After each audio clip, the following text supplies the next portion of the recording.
Could we close this door just to mitigate any sounds coming Sure. in? But other than that, are you ready to begin, sir? Get the dog in here. That'll make for a little Yeah, she's all chaotic. right. Right.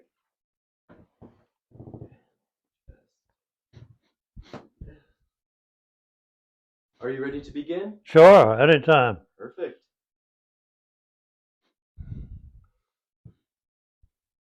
This is Jared Hill interviewing David Ogden on behalf of the Amelia Island Museum of History. This interview is taking place on October 24th, 2023, at Mr. Ogden's house in Fernandina Beach, Florida, as part of the Library of Congress's Veterans History Project. Assisting me is Rick Zani, who will help operate the recording equipment. Mr. Ogden, how are you doing today? Yeah, I'm fine, given my age and stage. uh, so, yeah, so you want to start off by asking a couple of questions, or Absolutely. this is basically about my experiences during World War II, is Yes, what sir. we're. Could you tell me a little bit about your life before you joined the service? What were you doing and where were you before you enlisted? Well, actually, I was born in England, but my mother was French. We lived in France and England, and I was at school in England when the war broke out. And as far as the British are concerned, the war broke out on September 3rd, but according to everybody else, it broke out September 1st, 1940. But anyway, my father was an American, so after Ambassador Kennedy made everybody believe that the British were going to be invaded and that all hell's going to break loose. My father decided to come over here, so I came over here in 1940, and went to school. My freshman year at Harvard, which was June 1942. It was obvious that I was going to be drafted, and so I tried to join, first of all, the Air Force. It turns out that I'm color confused in the red-green area. Then I tried the Navy, and the Navy said, fine, but we couldn't give you a sea job for the same reason. You have an office job. So at that point in time, Minnie Dole, who was kind of head of the ski patrol in this country and who had good influences in Washington, decided that maybe the United States should have a mountain infantry group or brigade or regiment. And so he talked uh, the Navy, he talked the Army into setting up Camp Hale, Colorado. And Camp Hale was at 9,000 feet in Pando, Colorado. Uh, and it was completely built from scratch. And I took a train out there after having received my uniform as a private, and I had to get 3 letters of recommendation in order to volunteer for the 10th Mountain Division. So, which I did, and so I was on my way to Camp Hale, Colorado, in the train. Of course, you had to sit up all night. It was 3 or 4 days, uh, and so that's how I got there. Do you remember who you got your letters of recommendation from? No, I don't actually.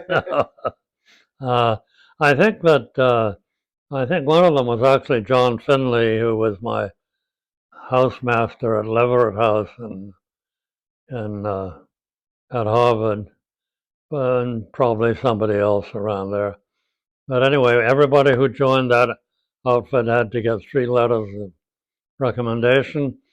So it turned out the 10th Mountain Division which wasn't at that time a division. It was the 87th Infantry Regiment was the original regiment. When I went there, I joined the 86th in February 1943. And it might be interesting, the U.S. Army didn't have enough rifles, so for drill, we used to go out in the woods and cut an aspirin about the length of a rifle and pretend we were drilling with a with a real gun. But anyway, that was our experiences in Colorado. There were a bunch of nice guys. I ended up by being a ski instructor for what is called a company's ski instructor. Each company had one instructor, and part of the time was spent teaching recruits how to ski. So anyway, the U.S. government really found it too complicated to have a mountain infantry division. It got them all mixed up with what they had to supply, so on and so forth. So they formed a new regiment called the 85th, and they brought up a lot of Southerners who'd never seen a ski or a snowshoe before. And really, they turned us in from a mountain division, which we'd had all the training for, including carrying huge packs and skiing long distances in the mountains and building igloos to spend the night in. They turned us into a light infantry division. And so we basically kind of went back to ordinary infantry. And eventually they decided that it was now the 10th Mountain Division. It had three regiments, the 85th, the 86th, the 87th, and the attached artillery stuff. They decided we should go to Texas and get real training. So we went down to Austin, Texas. We camped outside of Austin, Texas, and we had training in live ammunition. I was a mortar gunner, so I learned to fire a mortar where you just drop the thing down and it goes boom. And so we had to walk 8 miles, 4 miles in 1 hour, 8 miles in 2 hours, and 25 miles in 8 hours every week. So we were in pretty good shape. So anyway, November 44 comes along, and the 10th Mountain Division is sent overseas.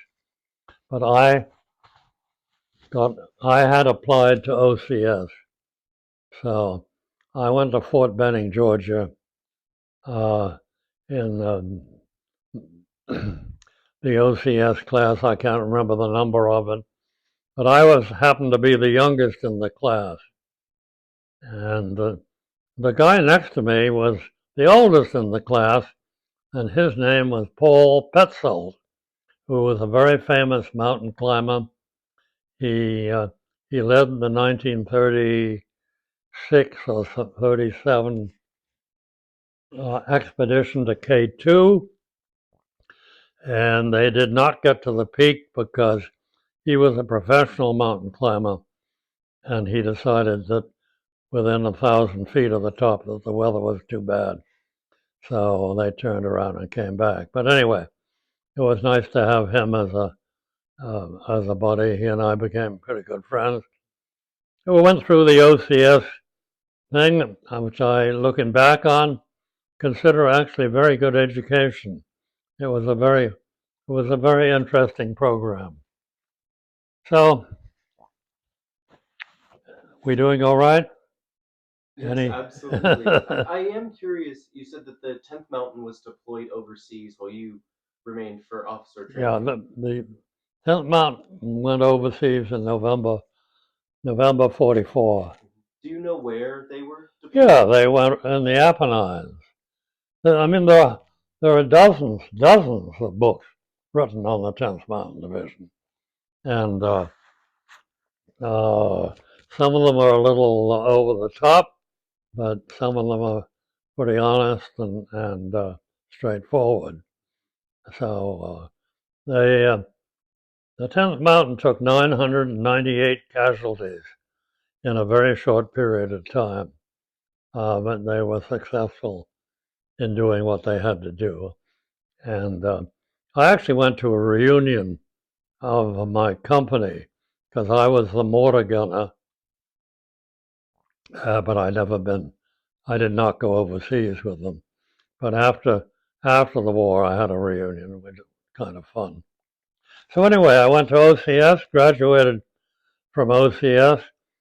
I think my TAC officer was a little apprehensive that I'd had enough age and education and so on and so forth to be a second lieutenant infantry. But anyway, he let me go. But somebody up there, or down there, or over there, decided that I was going to teach. So instead of going to Europe as a replacement second lieutenant, where my life expectancy would have been about 15 minutes, I went and taught recruits at Camp Croft, South Carolina. And that's just the regular infantry teaching program for new recruits. The only interesting thing that you might be interested in is that I ended up by being a kind of an expert in bayonet and dirty fighting. So I used to put on a show for the battalion with another young second lieutenant called Bernie Badgewitz, and he and I became pretty good buddies. And we'd put on this show, and we knew within exactly what every movement was, because we did it with live bayonets and open knives, and we didn't want to hurt each other. So it was completely programmed. So anyway, after a couple of cycles, that takes me to, let's see, in South Carolina, I was there, and I went through OCS November, December, January.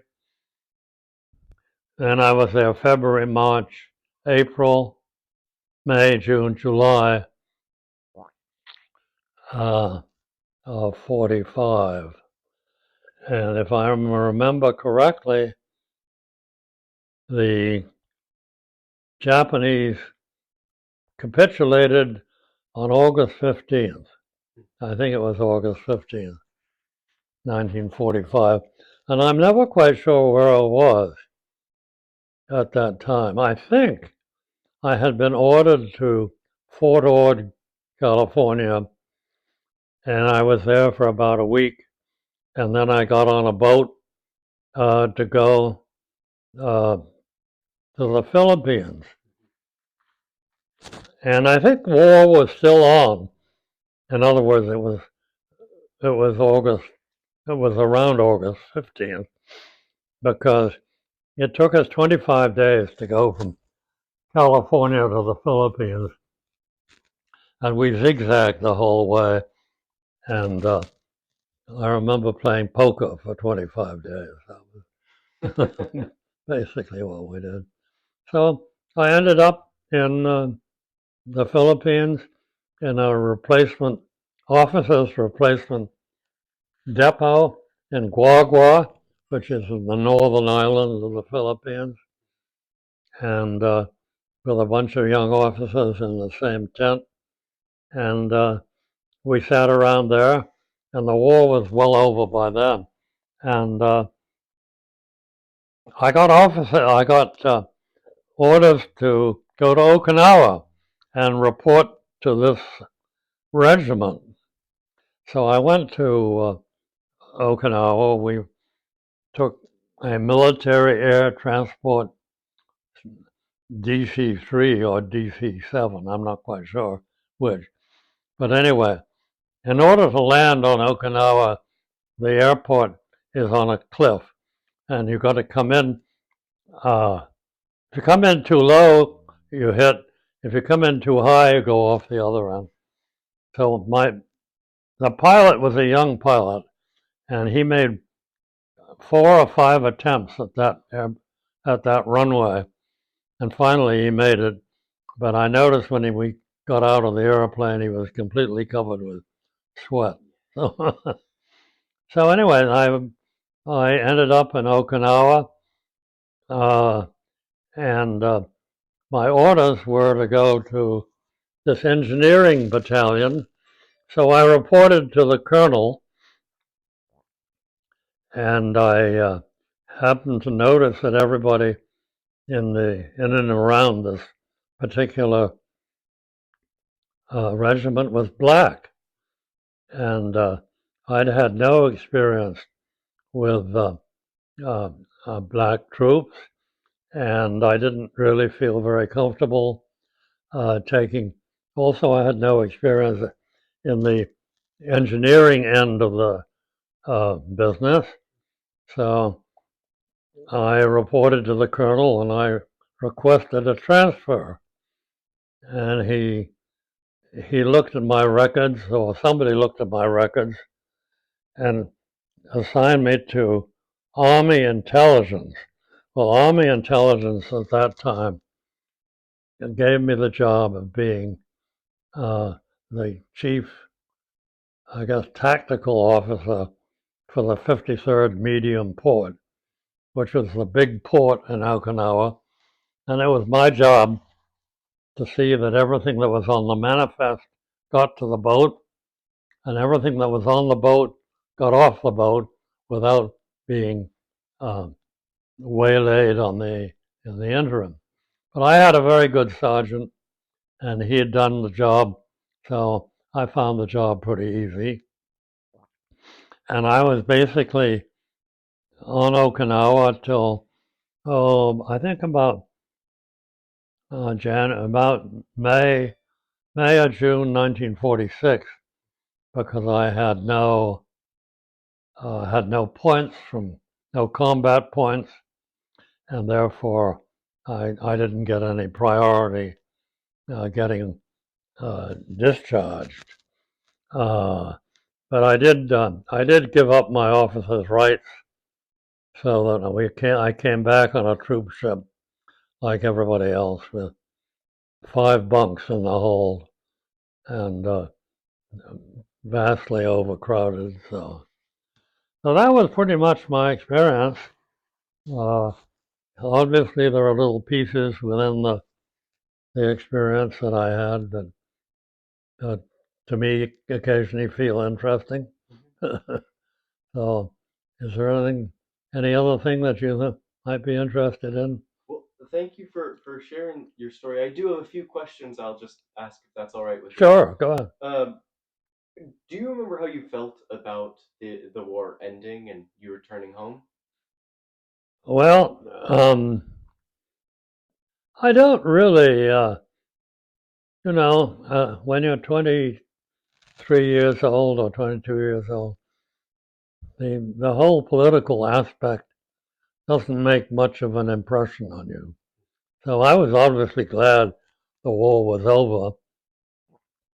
And, when we were on Okinawa, there were a whole bunch of Japanese who were still holed up in the various caves. And an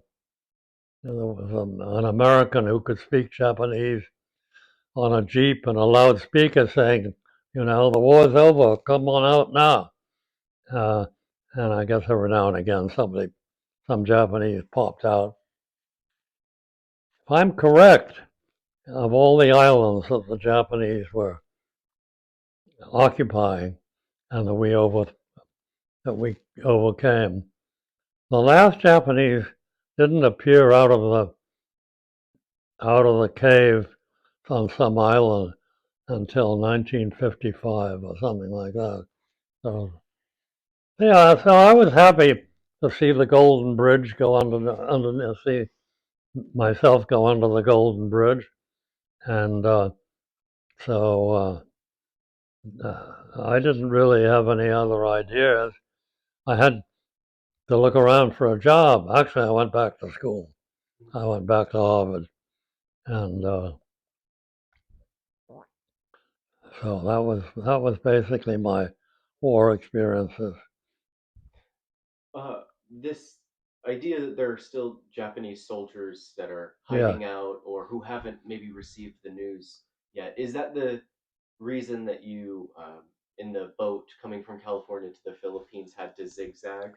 Oh, I don't know, because I think we had to zigzag because the war was either just over, but the captain of the vessel we were on was not taking any chances that there were any Mm. Japanese submarines who didn't get the word from headquarters that the Japanese had surrendered, or they might even have decided that they weren't going to. I mean, it was the the Japanese surrender was under great duress from a lot of the Japanese military themselves.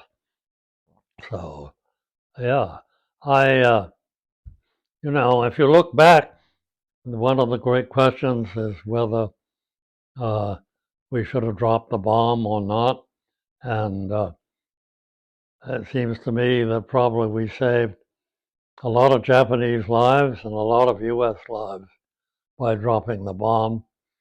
Um, but if you take a long-term view, we have yet to play that game out entirely.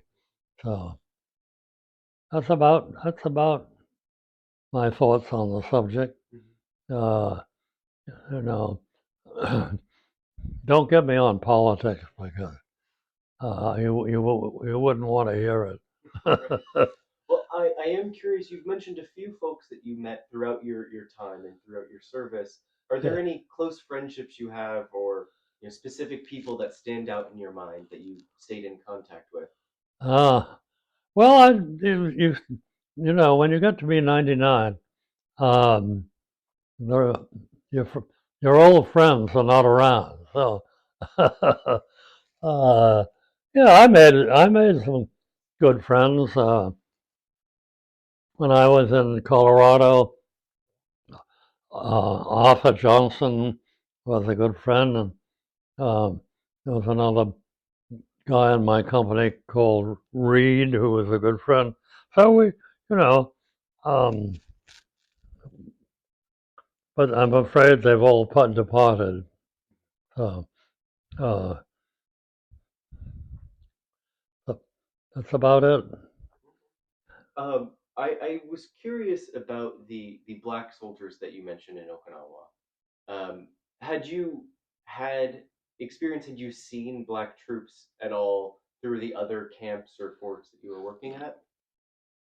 Um, no, I think that in my class at OCS, in the class of OCS, about 250 recruits, there was one black man. And I always felt very sorry for him, to being one out of 249, because that's a tough road to hoe.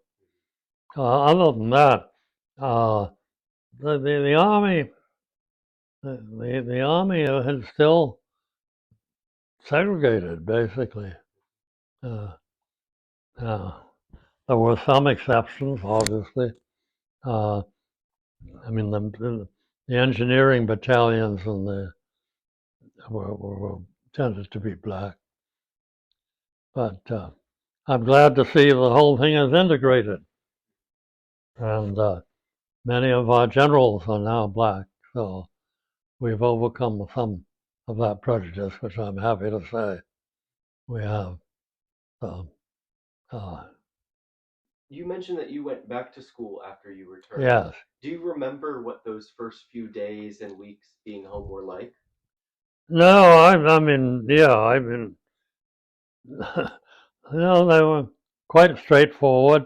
I was, I was on the soccer team at Harvard, and I had to make up my mind whether to be on the squash team or the soccer team. I couldn't be on both. So I'd previously been captain of the freshman soccer team. So I went back to playing soccer. Uh, so that took up some of my extraneous time. And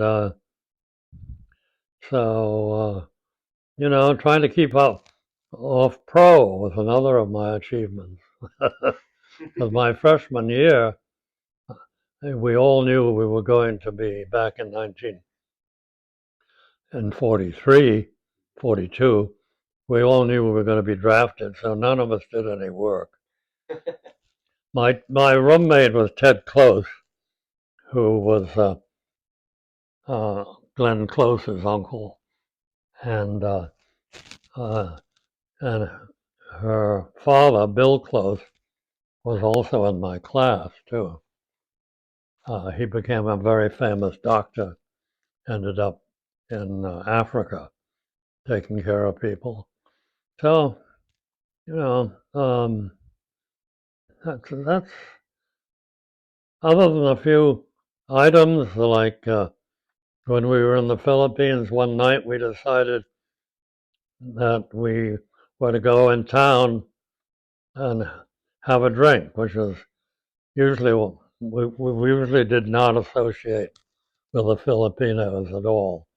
They were very indigent, and there was a big sign in Manila telling you how many U.S. soldiers have been killed uh, by drinking alcohol.